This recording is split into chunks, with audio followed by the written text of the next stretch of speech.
One of the most requested things that people told me they want to remove are signs, signs that kind of draw your eye. One of the problems with signs are, if you see text, we are programmed to look at it. We're programmed to immediately go, what's that? And read it first. So we're not really looking at the image. We're first reading, in this case, we're reading Schmuck, Coulter, Klug. We're just reading, we're all over the place. So I want to show you a couple of ways to get rid of signs. So let's go ahead and work on the Schmuck over here first. So here's what we would do. Here's what I would do anyway. Let's go and see first how drawing a rectangle around it and choosing content aware would work. Let's go see. That's probably a good starting place. Well, not bad, not awesome over here, but also I noticed that we did not remove this shadow, which is a telltale problem. So let's try that again. Let's get the whole shadow. Let's get this in here and try this. There we go. Let's try that now. Content aware. Let's see what happens. Really bad over here and not super good here. So let's try something else. How about if we just selected just the sign? Let's get really tight on the sign.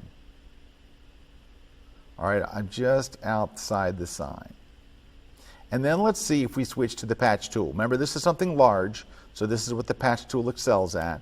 Let's see if we can pull it straight down. That way it maintains our sharp edge. Keep going. Oh, we're going to hit that wall down there, aren't we? Can we go up? No. Well, let's get as much as we can get.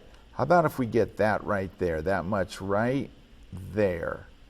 Let go.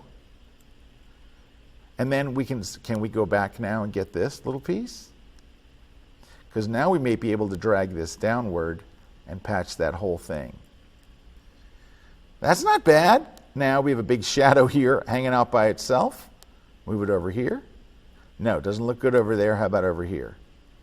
That's a little better. Still, I don't like this little spot right here.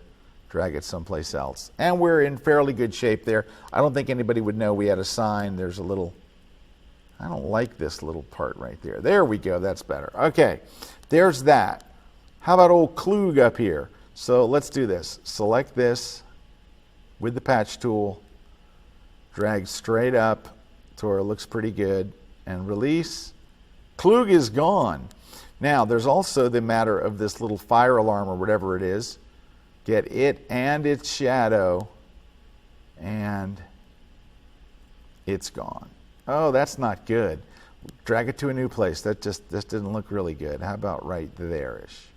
That's pretty good except for that little spot right there. All right. What about, let's see what else is, what about this? Do you want this lamp out of here?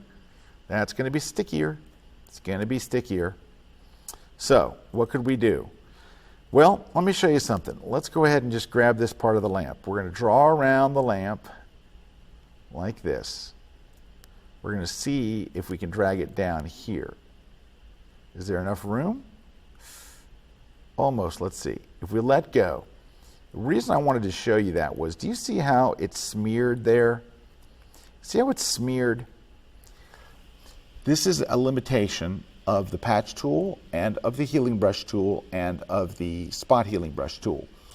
When you're trying to erase something that is attached to something, so you had a lamp attached to a pole. When it's attached, it's going to smear the end. So here's what you want to do. Undo this. You want to create a clean break first. So you're going to go get the clone stamp tool and you're going to make a break in this pole. Let's go Option click over here and just paint a little hole in that. So now it is no longer attached to anything, right? Now what we can do is go in here and grab this part of the lamp. Since it's not attached, it won't smear. We can drag it someplace else and it patches it and there's no smearing whatsoever. Now, we're going to learn a new technique. This is a really super important technique because what I'm going to show you is going to help you protect parts of your image you don't want to accidentally clone over. For example, I want to keep this pipe, but I do not want this bracket here. So what you do is you take the rectangular marquee tool or whatever tool you want. You're going to drag it right down that pipe. And what you're doing is you're saying, in fact, let's go all the way down the pipe. When you put a selection in place like this, you're saying only affect what's inside this selected area. You might as well think of that selected area as a fence. Nothing can happen outside of that. So look inside. What's inside there? A bracket. What's outside of there? This pole. It is impossible for you to accidentally clone over and go into that pole. You know how that frees you? Because now you can just go, well, heck, good. I'll just select this over here, paint right over this, and look, I can't even accidentally paint over the pole. Now, you notice how it's bright green? That's because that's not the color of what's here. You need to choose a color nearby. But I can paint right up to it. And there's no way for me to accidentally paint over that pole because I cannot paint outside of this selection. All right, now there's a break in there, right?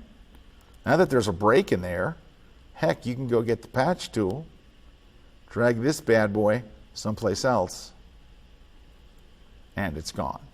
And then your wall looks all textured and nobody knows. And there's a little piece of junk over here. Let's get rid of that. Let's try Content Aware Fill. Whoops. Click OK. Done. All right, let's look from where we were to where we ended up. Here's where we started. Bunch of signs and a lamppost. Here's where we ended. And some of this could probably use a little cleaning up. I can see a little brighter areas and darker areas, but it's a textured wall, so that's not so bad. But I can see some things that I'd probably want to clear up. One thing you don't want to see is a repeating pattern. You see this little pattern here? That's repeated right there. So I would probably click someplace over here and just paint right over that. Whoops, you want it to be the similar color, so make sure it's dark.